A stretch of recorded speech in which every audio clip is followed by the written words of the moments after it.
Welcome back. So in this next module, we were going to talk about, we'll explain what S3 is, and we'll explain the A3 report, and we'll get into step one of our problem solving.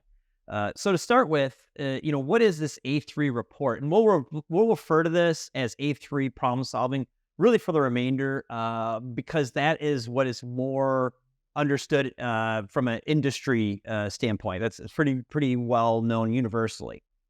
So what is this A3 report? Well, it's literally taking your problem solving process and sticking it on a sheet of paper, a 11 by 17 sheet of paper. So imagine taking two sheets of paper off of the copying machine and sticking them together. That's 11 by 17 sheet of paper. And the reason why we do that is one of the things we don't do enough of is document what's happening so that it can be shared. And so what an A3 report gives us is a single sheet of the problem, the root cause, the ideas we had, and the solution, so that everybody's on the same page. Remember what I said earlier, communication is so critical to the problem-solving process. We need alignment, especially once we get to the solution. So that sheet of paper is large enough that we can fully explain all the things that are kind of going wrong and why we're doing what we're doing, but not get so in depth that we lose people. It's at the right level of information to keep people understanding, to show the depth, but not get too deep. The S3 method that we introduced at the beginning of the training is how Chalmers Street recommends or guides our CI masterminds to fill out that A3 report. Okay, so we'll show you a picture here, and if you can kind of imagine, our box is those two sheets of paper, our A3 report. Okay, and at the top is a header, and then we have three sections. The S3 method is walking through those sections in order of C. Let's make sure we understand what's going on before we start talking about what we're going to do. Solve. Let's make sure we have enough people involved so that when we talk about the things that we want to put in place, everyone's on the same page. And sustain. When we put those things in place, let's make sure they are rock solid and they stay in place. Okay. So the S3 method is what we use to populate the A3 report. Okay. So keep that in mind, and as we go through the remainder of the tutorial, you're going to see how we build out this report, okay, using that S3 method. At this point, let's introduce Joe. So here's our example that we're going to use in populating the A3 report. Joe's an engineer. We all know Joe. He's working at a manufacturing facility. Joe's a good guy. He does his work well. He loves his job, works 7 to 4. And being on time is really important because Joe's supporting production. Every day there's a daily status session that Joe's got to be there on time for with his other groups. And, it's just showing respect to his peers that he makes sure that he's on time. Unfortunately, since May 17th, Joe has not been getting there on time, and it's reflecting poorly on Joe. It's irritating his boss. It's irritating the people around him. It used to take about an hour to get to work, and all of a sudden it's taking an hour 15. And so Joe's kind of like, what do I do? This is a problem. I'm going to use an A3 report to understand the problem and show my coworkers that I'm working on resolving that, okay? First thing that we want to do in our report is populate the header. Why is that important? If I'm explaining to somebody the problem that I'm solving, I want to tell them how long I've been working on it for. So here's the date that we started. I want to say who's responsible for it, right? Joe is. I want to have a simple title that I can use to refer to this project, right? It's the Late to Work project.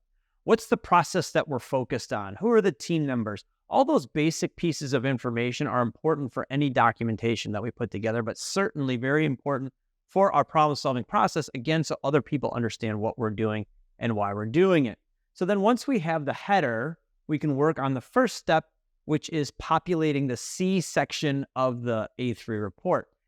And something I want to really highlight here is note how large the C section is, right? This is where the bulk of the work is. Seeing is about understanding. And so we're going to spend a chunk of the time in our problem-solving approach just doing that, gaining that understanding. So C is about taking certainly first immediate action. We'll talk more about that in a minute. Making sure that we've defined the problem so that everybody understands it. Taking the time to study the problem deeply, and then developing a focused improvement goal so that we know what we're trying to fix.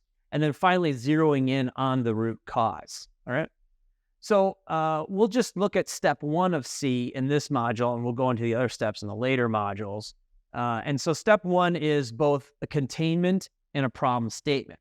Look, Joe's late to work, right? He can't keep being late to work. He's going to have to do something pretty quick.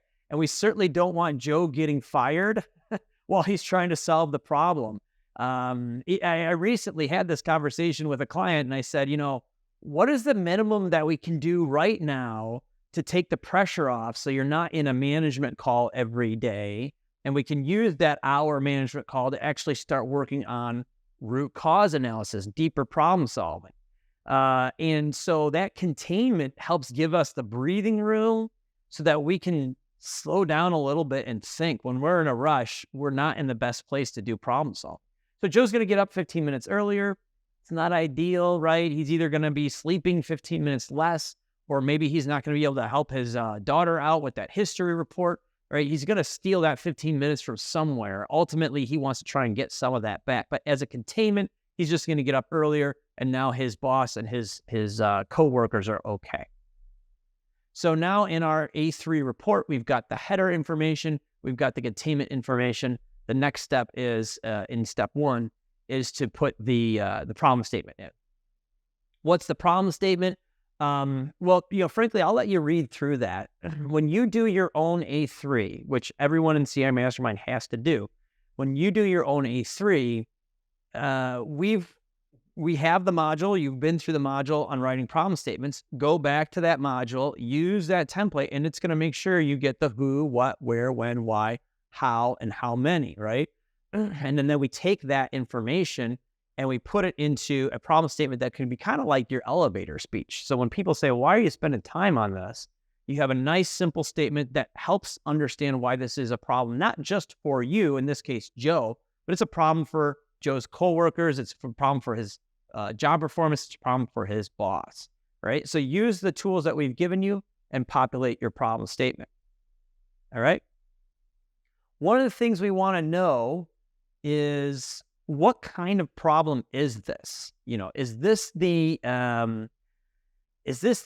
aspirational target where it's been taking an hour and Joe wants to get there in 45 minutes? No, that's not what we're doing here. This is the other side of the coin. We've got an expectation, the customer being Joe's boss or Joe's coworkers. He's late, right? So we're missing the expectation. It used to take 60 minutes. Now it's taking 75 minutes. And so somehow, somewhere, we've got to go find those 15 minutes. That's the gap. And so whenever we're populating that that step 1 problem statement area, we want to understand what's supposed to happen. We want to understand what's actually happening. And then we want to state that gap really clearly, quantified, so that when we get to the end of our project, we can go and say, how much of that gap did we close, all right? And so this is what that whole top section of the C component of A3, the A3 report, should look like. It's got the containment. It's got the problem statement. We know the overarching goal or overarching objective is we want to get to work on time. We look at that, though, more closely as reaching that objective means reaching the expectation or target from where we're at in the current performance. So we write each one of those separately. Here's the expectation. Joe needs to arrive at 7 a.m., which is 60 minutes from the time he wakes up, to the current performance, which is, well, it's taken 15 minutes more than that 60. Now our gap is 15 minutes. And best of all, we've created a visual. Remember our 8 always. Have to create that visual so that other people can understand it and we can see the gap between the 2 bars as 15 minutes, and that's what we're trying to resolve, okay? So that's step one of the C section of the A3 report. In the next section, we'll go through step two of C, and look forward to talking with you then. Thanks.